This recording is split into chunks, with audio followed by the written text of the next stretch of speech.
दोस्तों, इस वीडियो में हम बात करने वाले हैं जो एमपी बोर्ड द्वारा ऑफिशियल वेबसाइट पर आपके जो 2026 की परीक्षा के लिए मॉडल पेपर जारी हो चुके हैं। तो उनके आंसर्स आपको प्रश्न क्रमांक 1 से पूरे 23 क्वेश्चन का सॉल्यूशन इस वीडियो में मिलने वाला है। जो मॉडल पेपर आपके प्री बोर्ड और बोर्ड परीक्षा के लिए बहुत ही महत्वपूर्ण है। इस मॉडल पेपर से आपको यह पता चलेगा कि किस अध्याय से, किस यूनिट से कितने अंक के क्वेश्चन आने हैं, कौन से यूनिट से विकल्प आने हैं। तो इन सब की जानकारी इस वीडियो में आपको मिलने वाली है। पूरा का पूरा पेपर आपको सॉल्व किया जाएगा। बस आपको एक काम करना है कि वीडियो को शुरू से अंत तक वॉच करना है, तभी सब कुछ आपको समझ में आएगा। और इसकी पीडीएफ आपको कहाँ मिलेगी, ये सब कुछ आपको इस वीडियो के अंतर्गत बताया जाएगा। तो सबसे पहले हम देख लेते हैं कि इनके जो निर्देश दिए गए हैं। तो हमारे जो क्वेश्चन रहने वाले हैं 23 और समय रहने वाला है 3 घंटा, पूर्णांक रहने वाले हैं 75। एक क्लास 10th के लिए है, विषय विज्ञान का पेपर। इसके बाद देखते हैं कि सभी प्रश्न अनिवार्य निर्देश आपको पढ़ने के बाद आपको यहाँ से विकल्प दिए गए हैं। तो इन विकल्प का सॉल्यूशन पहले देखते हैं। सबसे पहले हमारा क्वेश्चन है, लंबे समय तक सेवन न करने पर सूखे मेवे सड़ जाते हैं क्योंकि यहाँ आपको 4 ऑप्शन दिए गए हैं। जैसा कि आप पेपर करते आए हैं, उनमें से आपको एक को टिक करना है, अर्थात सही आंसर चुनना है। तो मैं डायरेक्ट इसमें आपको आंसर बताता हूँ। तो इसका आंसर हो जाएगा हमारा बी, विकृत गंधता, क्योंकि इसके कारण जो होते हैं हमारे मेवे सड़ जाते हैं। इसके बाद दूसरा क्वेश्चन है कि धातुओं द्वारा कौन सा गुण प्रदर्शित नहीं किया जाता। तो धातुओं में कौन सा गुण प्रदर्शित नहीं किया जाता, भंगुरता। कौन सा हो जाएगा, आंसर नंबर सी। इसके बाद तीसरा हमारा कि ग्रेफाइट में एक कार्बन परमाणु अन्य कितने कार्बन परमाणुओं से जुड़ा होता है। तो ग्रेफाइट में कितने से जुड़ा होता है, 3। और यदि इसमें कार्बन का पूछा होता है तो होता है 4, लेकिन हमारा ग्रेफाइट है तो इसका आंसर हो जाएगा डी। इसके बाद देखते हैं, मनुष्य के पाचन तंत्र में हाइड्रोक्लोरिक अम्ल का स्त्रावण किस भाग में होता है। तो आपको इसका आंसर पता ही होगा किस में होता है, आमाशय में। आंसर नंबर ए हो जाएगा। और 5वां है, प्लाज्मोडियम में जनन होता है। तो प्लाज्मोडियम में जो जनन होता है हमारा, जो होता है बहुखंडन द्वारा, मतलब answer number B right answer हो जाएगा। इसके बाद 6वां क्वेश्चन है हमारा कि मनुष्य में लिंग गुणसूत्र की संख्या होती है। इसमें आपको जोड़े में पूछा गया है। तो लिंग गुणसूत्र की जो संख्या होती है वो होती है, कौन सी हो जाएगी, एक जोड़ी, अर्थात या तो होगा हमारा XX या होगा XY। तो इस प्रकार से आपको इसके आंसर्स बता देने हैं। इसी प्रकार आपको ये इंग्लिश में दिया गया है, हूबहू बिल्कुल पेपर से रूबरू करा गया है। इसको यदि सॉल्व कर लिया तो समझो पेपर को सॉल्व आसानी से आप कर सकते हैं। इसके बाद देखते हैं हमारे जो हो जाएंगे रिक्त स्थान। तो इस प्रकार से देख सकते हैं, जो क्वेश्चन दिया गया है कि श्वसन एक खालिस्तान अभिक्रिया है। तो श्वसन एक क्या है, ऊष्माक्षेपी अभिक्रिया है। कौन सी अभिक्रिया है, इसमें आप लिख सकते हैं या तो ऊष्माक्षेपी लिख सकते हैं या उत्सर्जनात्मक लिख सकते हैं। इसके बाद देखते हैं नेक्स्ट क्वेश्चन। दूसरा हमारा है कि कार्बोहाइड्रेट, प्रोटीन तथा वसा का पूर्ण पाचन खालिस्तान में होता है। तो इसमें होता है छोटी आंत। तो आप लिख सकते हैं छोटी, ये हो जाएगा हमारा आंत। तो इस प्रकार से आपका ये आंसर हो जाएगा। इसके बाद देखते हैं तीसरा क्वेश्चन कि स्फाइक मैग्नोमीटर नामक यंत्र से खालिस्तान मापा जाता है। तो क्या मापा जाता है, रक्तचाप, मतलब रक्त का जो प्रवाह नापा जाता है, ये हो जाएगा रक्तचाप। इसके बाद हमारा चौथा है कि टेस्टोस्टेरोन हार्मोन का स्त्रावण खालिस्तान से होता है। तो इसका होता है हमारा वृषण से। किससे होता है, ये हो जाएगा वृषण, आंसर। इसके बाद हमारा अगला है कि खालिस्तान ग्रंथि द्वारा वृद्धि हार्मोन स्त्रावित होता है। तो इसका आंसर हो जाएगा पीयूष ग्रंथि। क्या हो जाएगा, पीयूष ग्रंथि, इसका आंसर हो जाएगा। इसके बाद हमारा अगला है और लास्ट है कि नर युग्मक एवं मादा युग्मक के संलयन को खालिस्तान कहते हैं। तो जब नर और मादा युग्मक मिलते हैं तो क्या होता है, निषेचन, मतलब इसका क्वेश्चन आंसर हो जाएगा निषेचन, आपको राइट आंसर। इसके बाद देखते हैं नेक्स्ट क्वेश्चन की सही जोड़ी बनाइए। तो ए और बा में आपको दी हुई होगी। तो इस प्रकार से आप देख सकते हैं कि पहले की हमारी जो सही जोड़ी हो जाएगी समतल दर्पण। तो हमारी इसकी जो हो जाएगी समतल दर्पण का होता है चेहरा देखने के लिए, अर्थात इसके सामने मैं एक लिख देता हूँ, एक की हो जाएगी। इसके बाद है सरल रेखीय पथ। तो सरल रेखीय पथ किसका होता है? प्रकाश किरण का। तो ये हो जाएगी आपकी दूसरे की सही जोड़ी। इसके बाद तीसरा है कि विद्युत धारा। तो विद्युत धारा का जो मात्रक होता है वो होता है एम्पियर, अर्थात ई नंबर का राइट आंसर हो जाएगा, मतलब ई से आपको इसकी मिला देनी है। इसके बाद हमारा है विद्युत शक्ति। तो विद्युत शक्ति की हमारी हो जाएगी विद्युत शक्ति, अर्थात हमारा हो जाएगा वाट, मतलब जो हो जाएगा चौथे नंबर दूसरे नंबर का ये चौथे से मिला देनी है। इसके बाद है द्वैक सूचक सुई। तो द्वैक सूचक सुई का हमारा हो जाएगा उत्तर एवं दक्षिण, मतलब NS जो बताता है तो ये द्वैक सूचक सुई कहलाती है, मतलब इसका 5वें का हो जाएगा आपका ये छठवा। तो इसमें हम 5 लिख देते हैं। इसके बाद जो हमारा लास्ट बचा, जो लास्ट सही जोड़ी हमारी चुंबकीय पदार्थ, तो चुंबकीय पदार्थ की हो जाएगी हमारी लोहा। तो इस प्रकार से आप इसको इससे मिला सकते हैं। और इसके बाद आपको इसकी PDF में एक साथ आपको मिली होंगी। तो PDF आपको अंत में बताऊंगा कि कहाँ से मिलेगी। इसके बाद देखते हैं हमारा अगला क्वेश्चन है सत्य असत्य लिखिए। तो सत्य असत्य हमारे हो जाएंगे कि बुझे हुए चूने का सूत्र मतलब CaCO3 है। तो नहीं, क्योंकि CaCO3 ये कैल्शियम कार्बोनेट का सूत्र है, तो ये हो जाएगा आपका असत्य। इसके बाद दही में एसिटिक अम्ल होता है, तो ये भी आपका हो जाएगा असत्य। तो इस प्रकार से आपके दोनों असत्य हो जाएंगे। इसके बाद तीसरा है कि प्लेन एरिया में मुकुलन विधि से अलैंगिक जनन होता है। तो नहीं होता है, ये भी आपका सत्य हो जाएगा।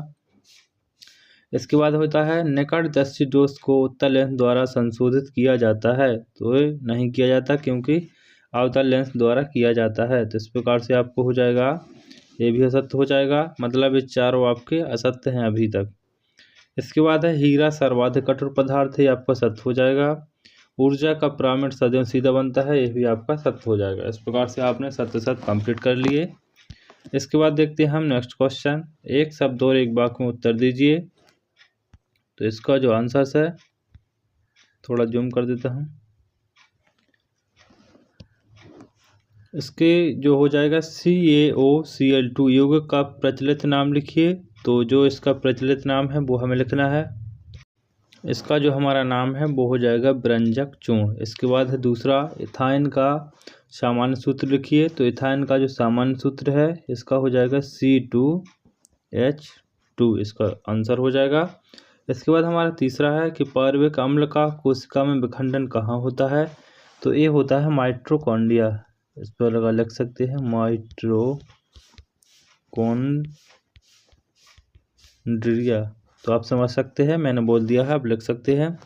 इसके बाद हमारा नेक्स्ट क्वेश्चन है कि वंशागति के नियम किसने दिए थे।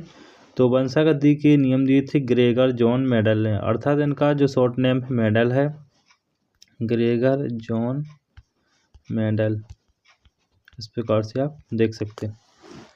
इसके बाद हमारा तीसरा है कि रेटिना पर प्रतिबिंब कैसा बनता है। तो रेटिना पर जो प्रतिबिंब बनता है वो बनता है वास्तविक, और कितना बनता है, उल्टा बनता है, वास्तविक और उल्टा। तो इसका आपको आंसर हो जाएगा।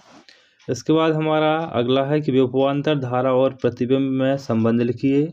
तो इसका जो हमारा संबंध है V बराबर IR, जो कि ओम का नियम भी है। तो इस प्रकार से आपने जो है एक शब्द और एक वाक्य में उत्तर भी कंप्लीट कर लिए हैं। इसके बाद आते हैं हमारे क्वेश्चंस, तो आप देख सकते हैं।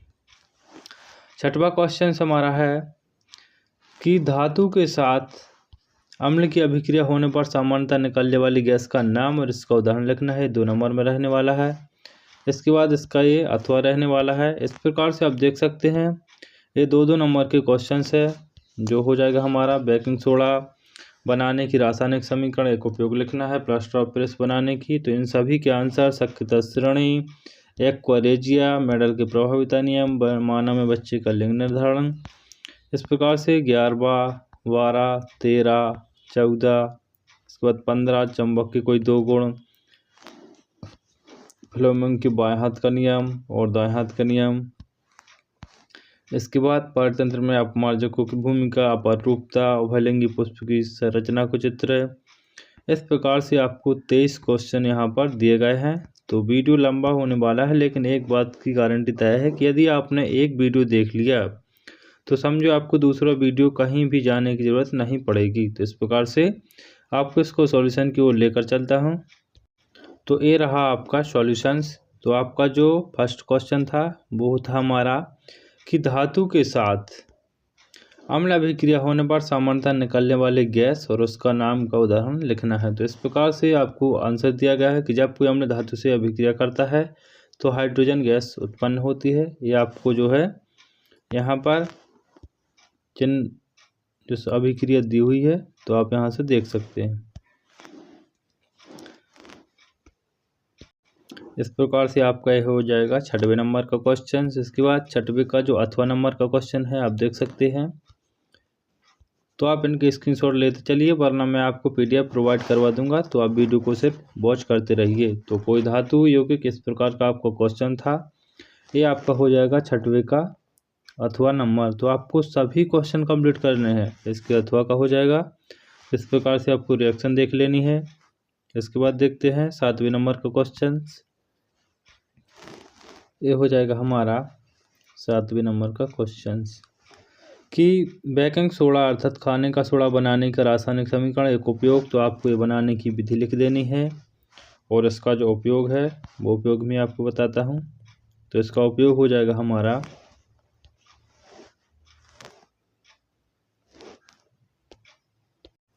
यहाँ पर आपका ये उपयोग हो जाएगा। इसके बाद देखते हैं नेक्स्ट क्वेश्चन। इसका 7वें का 8वां नंबर कि प्लास्टर ऑफ पेरिस बनाने की रासायनिक समीकरण और उसका उपयोग लिखना है। तो ये 7 का हो जाएगा हमारा 8वां नंबर वाला क्वेश्चन। तो प्लास्टर ऑफ पेरिस का आपको रासायनिक सूत्र लिख देना है। इसके बाद बनाने की विधि, ये रिएक्शन लिख देनी है। इसके बाद आपका उपयोग हो जाएगा टूटी हड्डियों को जोड़ता है सजावट का सामान बनाने में, मूर्ति खिलौने बनाने में, सांचा बनाने में। इसके बाद आपका हो जाएगा 8वें नंबर का क्वेश्चन, 7वां ही है। इसके बाद 8वां है कि धातु और अधातु के रासायनिक गुणों में कोई 2 अंतर लिखिए। तो आपको इस प्रकार से अंतर दिए गए हैं कि ये तो लचीलापन लिख देना है। धातुएं आघातवर्ध एवं तन्य होती हैं, मतलब यदि इन्हें हथौड़े पर प्रहार करते हैं तो ये फैल जाती हैं और तो से कुड़ भी जाती हैं। तो इस प्रकार से लचीलापन हो गया। इसके बाद कठोरतापन। इस प्रकार से आप इसको स्क्रीनशॉट ले सकते हैं। इसके बाद देखते हैं रासायनिक गुण हमारे कंप्लीट हो चुके हैं। इसके बाद जो हमारा 9वां क्वेश्चन हो जाएगा सक्रियता श्रेणी। ये हमारा 9 क्वेश्चन है। किसे कहते हैं लिखिए। तो सक्रियता श्रेणी वह सूची होती है जिसमें धातुओं की क्रियाशीलता को अवरोही क्रम में व्यवस्थित किया जाता है। विस्थापन के प्रयोगों के बाद निम्न श्रेणी को विकसित किया गया है, जिसे सक्रियता श्रेणी कहते हैं। इस प्रकार से हमारा जो 9वें का 8वां है तो आप ये देख सकते हैं कि एक्वा रेजिया किसे कहते हैं। तो इस प्रकार से आपको यहाँ से यहाँ तक लिख देना है। उसके बाद आपका हो जाएगा 10वां क्वेश्चन, मेटल के प्रभाविता के नियम को समझाइए।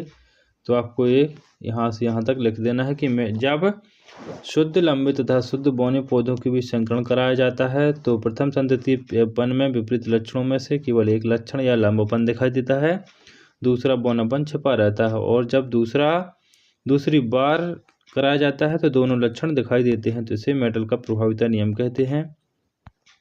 इसके बाद नेक्स्ट क्वेश्चन था हमारा इसी का अथवा 10वें का, ये हो जाएगा 10वें का अथवा कि मानव में लिंग निर्धारण विशेष लिंग गुणसूत्र के आधार पर होता है। तो नर में XY होते हैं, ये मैंने बता ही दिया था, और मादा में XX। तो इस प्रकार से आपको ये संरचना भी बनानी है। ध्यान रहे कि चित्र बहुत ही इम्पोर्टेंट है, चित्र से आपके आधे नंबर मिलते हैं, तो आपको चित्र बनाकर जरूर आना है। इसके बाद देखते हैं जो नेक्स्ट क्वेश्चन है हमारा कि आयोडीन युक्त नमक के उपयोग की सलाह क्यों दी जाती है। ये नंबर रहने वाला है हमारा 11। तो इस प्रकार से आपका ये आंसर आप देख सकते हैं, इतना आपको लिख देना है। इसके बाद है मधुमेह के कुछ रोगियों की चिकित्सा इंसुलिन के इंजेक्शन देकर क्यों की जाती है। तो ये हो जाएगा आपको 11 का अथवा। तो इंसुलिन वह हार्मोन है जो अग्नाशय में उत्पन्न होता है या रुधिर में शर्करा के स्तर को नियंत्रित करने से सहायता देता है। यदि यह उचित मात्रा में स्रावित होता है तो रुधिर में शर्करा का स्तर बढ़ जाता है, जिस कारण आपको अनेक हानिकारक प्रभाव पड़ते हैं। इसलिए मधुमेह के कुछ रोगियों को चिकित्सात्मक इंसुलिन का इंजेक्शन देते हैं, इससे उनके रुधिर में शर्करा का नियंत्रण बना रहता है। इसके बाद देखते हैं अगला क्वेश्चन, तो आप इनको नोट करते चलिए। इसके बाद तंत्रिका कोशिका के कोई दो कार्य लिखने हैं, तो ये हो जाएगा हमारा 12वें नंबर का अथवा। तो इसका आपको चित्र बना देना है और आपको ये 4 उपयोग यहाँ पर दिए गए हैं 5। तो आपको ये पाँचों के 5 उपयोग, पहला, दूसरा, तीसरा, चौथा और ये 5वां, पाँचों के 5 उपयोग आपको लिख देने हैं। इसके बाद आपका नेक्स्ट क्वेश्चन आ जाएगा, कौन सा है हमारा, वास्तविक और आभासी प्रतिबिंब में कोई दो अंतर लिखने हैं। तो ये आपका आंसर हो जाएगा। तो ये वास्तविक, ये आभासी प्रतिबिंब, इनके बीच में आप एक कॉलम खींच दीजिए और अच्छे से व्यवस्थित तरीके से आपको इस प्रकार से इनमें कॉलम कर सकते हैं ताकि बहुत अच्छा लगे पेपर में। तो पहला है हमारा कि प्रकाश की किरणें परावर्तन या अपवर्तन के बाद वास्तव में एक बिंदु पर मिलती हैं। इसके बाद ये आभासी में हो जाएगा कि प्रकाश की किरणें परावर्तन या अपवर्तन के बाद एक बिंदु पर प्रतीत होती हैं, मतलब आभास होता है। इसके बाद हमारा अगला क्वेश्चन है, ये हो जाएगा हमारा 14 नंबर का क्वेश्चन, कि विद्युत टोस्टरों तथा विद्युत स्तरियों के तापन अवयव शुद्ध धातु के न बनकर किसी मिश्र धातु के बनाए जाते हैं, क्यों। तो इसका आपको यहाँ पर कारण देना है और ये 2-3 कारण हो सकते हैं इसके, कि इसका गलनांक अधिक होता है और चितापन ऑक्सीकरण नहीं होता है, मतलब पिघलता नहीं है। इसके बाद देख सकते हैं ये आपका हो ही क्या है, ये हो जाएगा आपका 14 नंबर का अथवा। इसके बाद देखते हैं नेक्स्ट क्वेश्चन, कि चुंबक के कोई दो गुण। तो आपको चुंबक के यहाँ पर 3 गुण दिए गए हैं, आप कोई 2 गुण लिख सकते हैं। तो ये हो जाएगा आपका 15वां नंबर का क्वेश्चन। तो इसका पहला गुण है कि किसी चुंबक का चुंबकत्व ध्रुवों पर सबसे अधिक तथा मध्य में कम होता है। चुंबक को गर्म करने या पीटने पर उसका चुंबकत्व नष्ट हो जाता है। तो ये 2 गुण हो सकते हैं आपके। इसके बाद हमारा नेक्स्ट क्वेश्चन है, तो इसका जो अथवा है 15वें का अथवा, और लिख देता हूँ। तो चुंबक क्षेत्र को उत्पन्न करने के कोई 2 तरीके लिखिए। तो आपको इस प्रकार से ये 2 तरीके यहाँ पर दिए गए हैं। इसके बाद हमारा 16वां नंबर का क्वेश्चन है कि फ्लेमिंग के बाएं हस्त नियम लिखिए, मतलब बाएं हाथ का नियम लिखिए। तो आपको इस प्रकार से अंगूठा, तर्जनी और मध्यमा, और ये हो जाएगा आपको बायां हाथ। तो इस प्रकार से आपका जो नियम है, यदि हम अपने बाएं हाथ का अंगूठा तथा उसके पास वाली दोनों उंगलियों को इस प्रकार फैलाएं कि तीनों परस्पर लंबवत हों, तब यदि अंगूठे के पास वाली अंगुली तर्जनी चुंबकीय क्षेत्र की दिशा में, दूसरी विद्युत धारा की दिशा में, तो अंगूठा चालक पर लगने वाले बल की दिशा को प्रदर्शित करता है। ये फ्लेमिंग का बाएं हाथ का नियम है। तो इसको आपको कंप्लीट तरीके से लिख देना है। इसके बाद आपको दाएं हाथ का नियम है, ये आपको अथवा वाले ऑप्शंस में पूछा गया है, तो आप दोनों में से कोई एक लिख सकते हैं। इसके बाद है पारितंत्र में अपमार्जकों का, ये हो जाएगा आपका 17 नंबर का क्वेश्चन। इसके बाद आपको ये 17वें का अथवा हो जाएगा जैव निम्नीकरण में पदार्थ क्या होते हैं, ये हो जाएगा 17वें का अथवा। इसके बाद हमारा 18 नंबर का क्वेश्चन है कि अपरूपता किसे कहते हैं। ये क्वेश्चन बहुत ही इंपॉर्टेंट है आपके प्री और बोर्ड दोनों के लिए। तो अपरूप तो वह गुण है जिसमें एक ही तत्व अपने विभिन्न भौतिक रूपों में पाया जाता है, जिन्हें अपरूप कहते हैं। ये अपरूप एक ही रासायनिक तत्व के होते हैं। तो इस प्रकार से कार्बन के जो 2 अपरूप हैं, हीरा और ग्रेफाइट, तो इनके उपयोग आपको लिख देने हैं। हीरा का उपयोग आभूषण बनाने में, कठोरताकरण, कांच काटने, औजार, ड्रिल मशीनों में किया जाता है। ग्रेफाइट जो हमारा पाया जाता है पेंसिल की लीड में पाया जाता है, और बिजली का अच्छा चालक होने के कारण इलेक्ट्रोड एवं बैटरी में उपयोग होता है। इसके बाद हमारा अगला क्वेश्चन है संतृप्त हाइड्रोकार्बन किसे कहते हैं, किन्हीं दो हाइड्रोकार्बन के नाम लिखिए। ये हमारा हो जाएगा 18वें नंबर का अथवा क्वेश्चंस। तो आपको यहाँ से यहाँ तक लिख देना है मेथेन एथेन। इसके बाद हमारा जो 19वां क्वेश्चन है कि परागण एवं निषेचन में कोई 3 अंतर लिखिए। तो आपको पहला, दूसरा, तीसरा और ये चौथा। इसके बाद आपको 5वां, 6वां, 7वां, तो इनमें से आपको कोई 4 अंतर लिख देने हैं, आपको नंबर कंप्लीट मिलेंगे। तो ये नंबर रहने वाला है आपका 3 नंबर का, तो आप कोई 4 लिख सकते हैं इसमें से।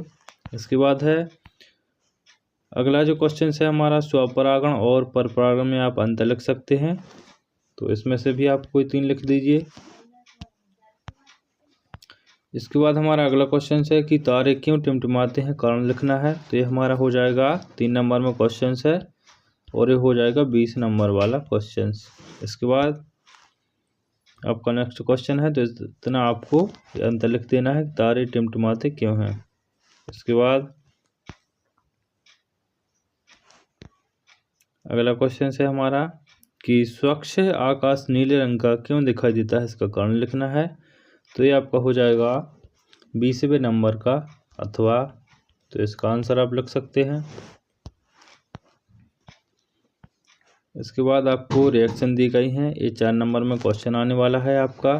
तो जिस भी अध्याय में आपका ये 4 नंबर वाला क्वेश्चन है, इसमें हमारा क्वेश्चन नंबर रहने वाला है 21।